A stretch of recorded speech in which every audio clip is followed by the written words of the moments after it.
I'm Eli Keshavarz-Moore. I'm a biochemical engineer from University College London, and I work in the Department of Biochemical Engineering. I'm basically specialized in bioprocessing and platform development, and I have worked with many different systems, all the way from yeast and E. coli to animal cells and beyond, even plants. My current work, just for your interest, is concentrating on platforms for microbial use in, for instance, vaccine production. I'm just going to give you a flavor of that today in this presentation, but also heavily involved with DNA production as part of what is required for providing plasmids for mRNA, as well as, for instance, AAV and other types of viral delivery. But today I'm talking about just microbial platform. The way that if you look at this slide, you see that I've put down the Future Vaccine Manufacturing Research Hub, and this work was effectively given by this particular hub, which is a collaboration between UCL and Sarah Gilbert, that you know, a very well-known person at Oxford. And the idea was to actually create something which would be of use for low middle-income countries.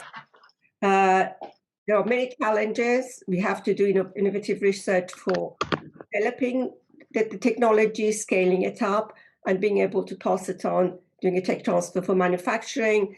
And within this, we had our vision is to work in a multidisciplinary team. In fact, it's quite a large team with different groups looking at different parts of how vaccines can be produced. In fact, the work that Sarah did and passed on to AstraZeneca for when initially COVID-19 hit us was partially funded by this hub. But the focus was originally on low and middle-income countries, where it is sometimes difficult for them to actually have access to vaccines. The work that I'm going to be talking about today is in relation to a particular organism called Pichia pastoris. It's got a much more convoluted title of classification, which I'm not going to go into because Pichia is the one that everybody knows very well. And as you can see, we published a paper in relation to that, which talks about the pros and cons of using Pichia. Now, the two things about Pichia which are quite interesting. It's quite a versatile yeast. Is proven to be scalable, and we've done quite a lot of work in my group on Pichia, both upstream and downstream. And the idea was to see whether we can create a platform here, and it's cost effective because compared to some of our other systems, is not so expensive in terms of raw materials and so forth. Its versatility is related to the fact that you can use it as a platform for both secreted material and non-secreted, such as virus-like particles. And the two examples, the two case studies that I'm talking about here is in relation to two examples. One is VLP, virus-like particles format, and the other one is soluble secreted material.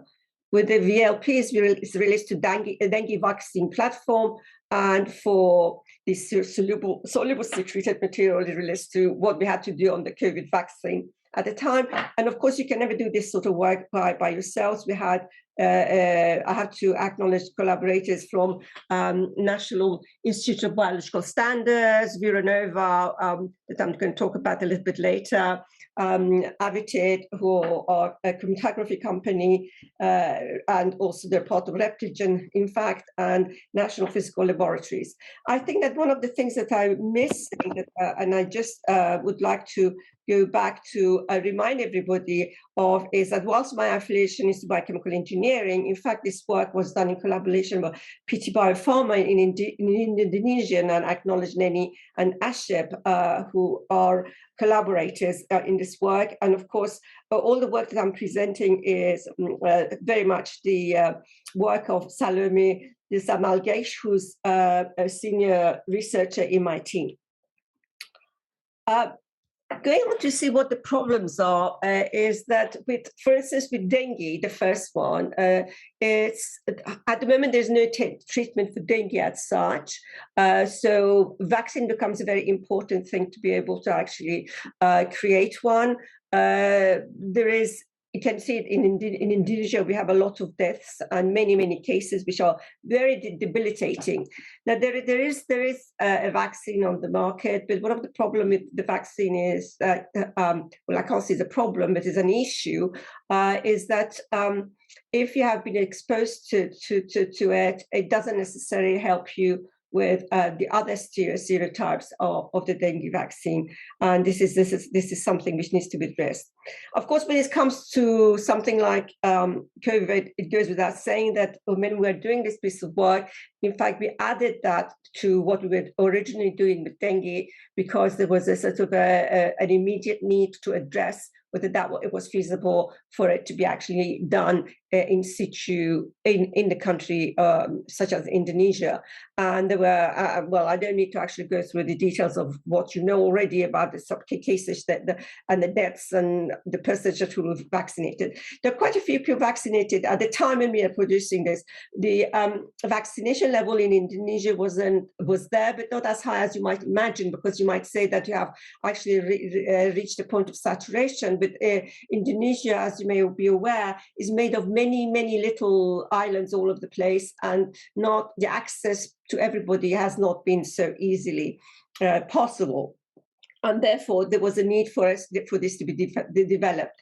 So the challenges was, as I mentioned, for the case of dengue, it was a VLP, which is basically a virus-like particle. So we're talking about the insoluble entity is a particle we're talking about, whereas with the other one, which is the antigen for COVID, we're talking about a soluble secreted product. And the idea was to actually make it cost-effective and long-lasting. So we are looking at two platforms in parallel. And for those of you who are keen on sort of making sure that I use the PQ Pastorism correctly, what you see in brackets is Comicatella. PAFI is the name which is used in the current taxonomy. So we were looking at this production of these two, and as I mentioned, to look at design and also select and characterize the prototype, see whether we can actually develop it in small scale with some robust analytics around it, and then technology transfer to scale up, which could be done at the company, and potentially with some immunogenicity studies carried out by them. It's worth mentioning that some of this work is still ongoing, and I'll mention which bit of it is ongoing when I get to it.